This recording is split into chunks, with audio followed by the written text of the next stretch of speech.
Hi everybody, this is Silvio Canto in Dallas, Texas on Sunday, March 24th, and welcome to our video commentary. Well, it's Sunday afternoon, and it's been quite a Sunday afternoon here in the United States.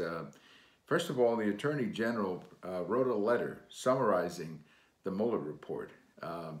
As you may know, the Mueller report cannot be published immediately because there are some legal restraints, another problem, I suppose, and I wouldn't be surprised if this is a big problem, is that you have information in that report of an intelligence nature that could compromise some of the people who contributed to the report or some of the people that we have on the field dealing with Russia. So you have to be very careful how you publicize this.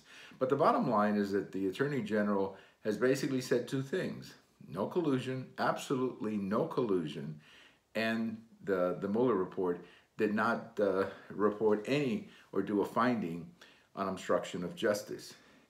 Those are two huge victories for President Trump. I mean, I cannot tell you how big this is for President Trump. For the last couple of years, we have been hearing nothing but collusion, obstruction. You've had experts on TV predicting that there would be indictments, assuring us that there was obstruction of justice, that it was only a matter of time before all of this would come out. I mean, there were pictures or people who were even saying that there would be people arrested at the White House and taken out of the White House arrested.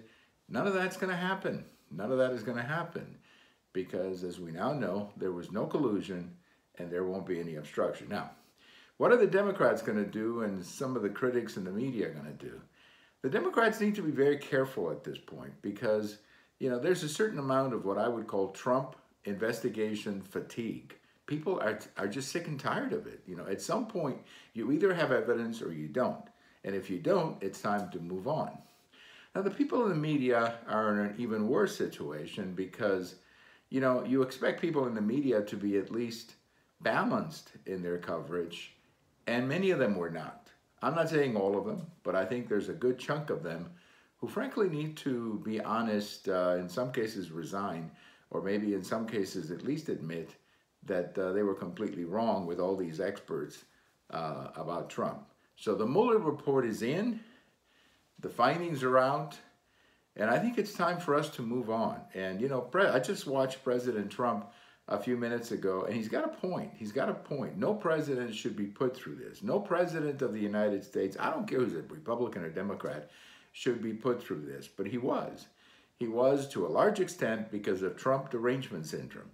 And I think it's time to get over that and start dealing with the nation's problems. So I guess in a way it's a good day for President Trump, but I just hope the Democrats realize that it's time to move on. Just move on. Let's talk about something else because there's nothing here. There's absolutely nothing here in this Trump story except no collusion and no obstruction of justice.